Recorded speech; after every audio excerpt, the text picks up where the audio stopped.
Hey everybody, it is me, AlFred again. Now, I'm going to teach you how to pitch 15 different pitches, including the palm ball, the cutter, the gyro ball, curveball, knuckle curve, beginner curve, slider, and a bunch of other pitches with my official baseball. Now, remember when you start pitching, or if you're learning how to pitch or trying to improve, always try to get the first pitch strike on the batter. Work on hitting your spots, work on accuracy before speed, and get like a fastball and a solid changeup down before you start throwing curveballs and knuckleballs and all the other ones like that.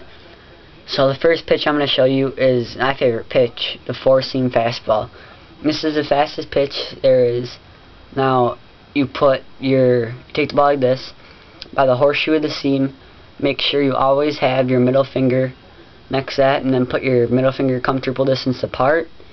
And then depending on where you put your thumb, always start off with your thumb on the bottom to get the best location, but if you put it up a little bit, it'll have a little more tail on it. Now if you're lefty, away from right-handed batters. If you're a righty, it'll jam the righties. So it's a really great pitch. It's my favorite pitch to throw. And now here's a two-seam fastball. Take the two seams and you put your two fingers on it just like this. Then on all the pitches, it depends where you put your thumb, wherever it's most comfortable, but start off with it on the bottom for location.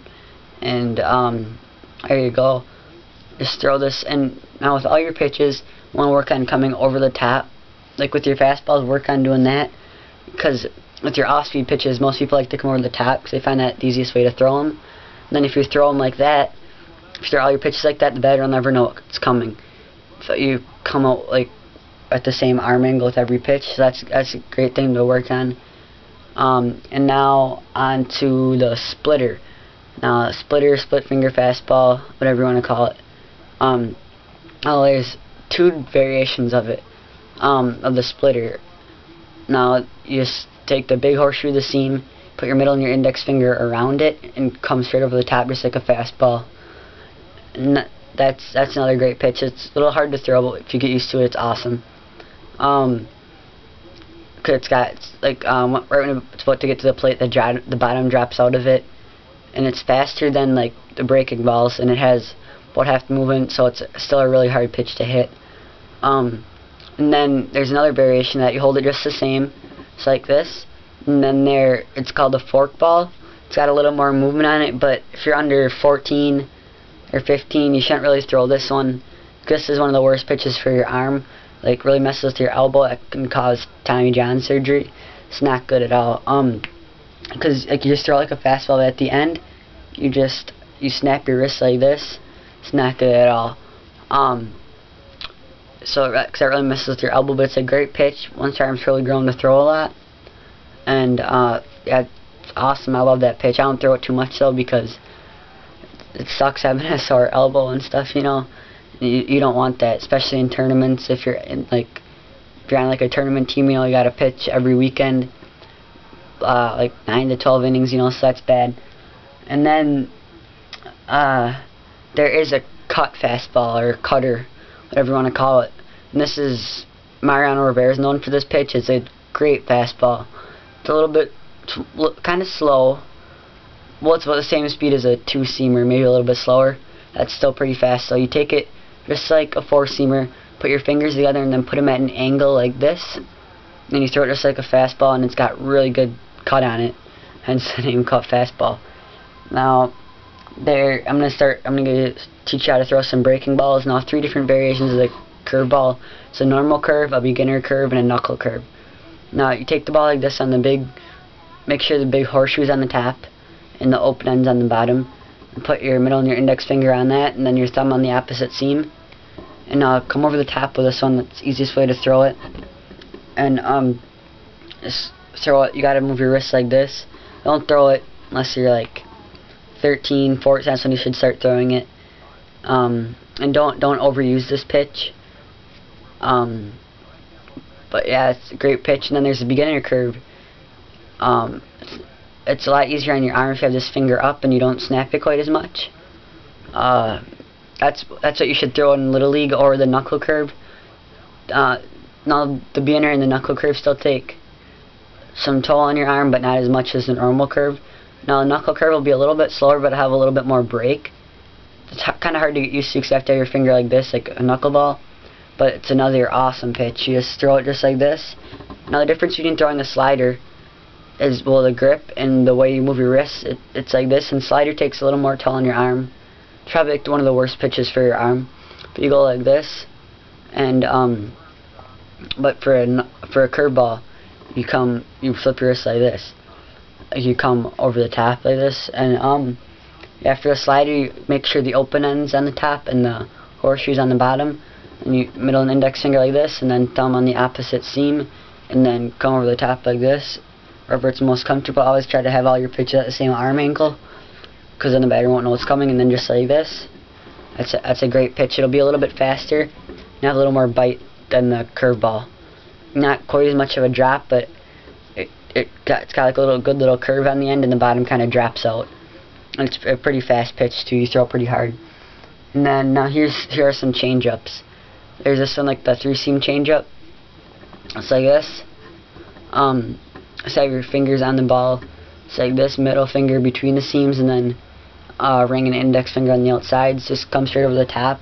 Looks exactly like a fastball and it leaves your hand, but it's way slower. Try to choke it real deep in your hand. This is my favorite version of the fastball. There's the cross seam changeup. And then you just take it like this.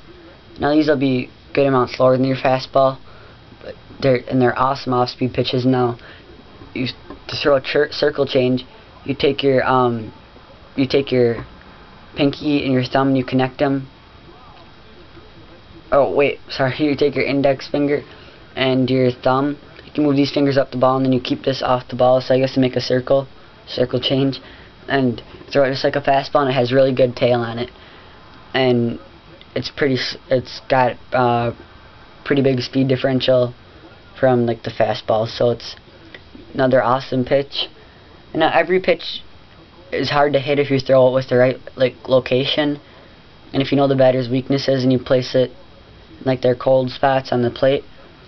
All pitches can be great. So there's that. Those are the changeups. Oh, here's another variation of the changeup. It's called a palmball. You don't put it straight in your palm, but you put it right here, bottom of your fingers, like the meat of the ball right there, and choke it really deep in your hand. Just cover all the seams. It has a little bit of movement on it, and it's the slowest version of the changeup. So it's a great one, but you have to throw it with location. Otherwise, it's like a big meatball coming at the plate. But if the batters are behind you, then they'll probably choke up.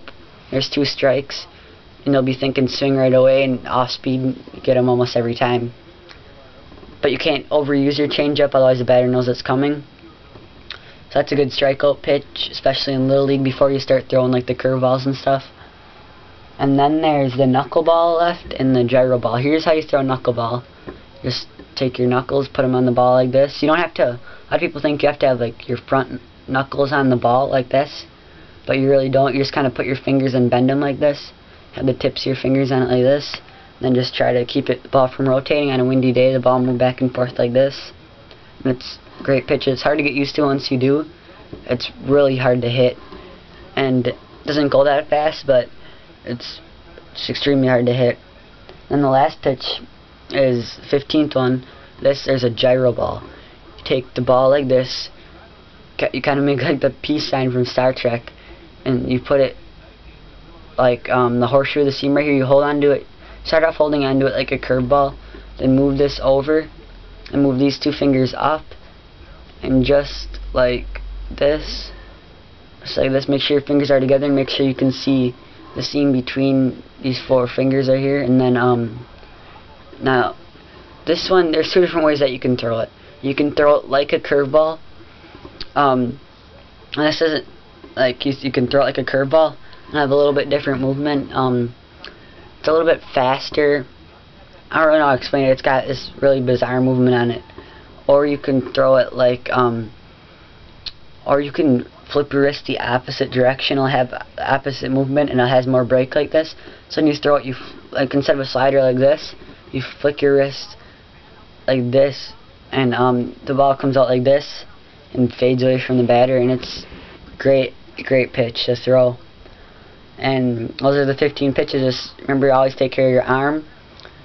Never overuse your off-speed pitches. Let's get the first pitch strike on the batter. And in Little League, don't start throwing like the pitch that messes with your arm too early, because that can take you out for about a year with Tommy John surgery, and that's a sad thing.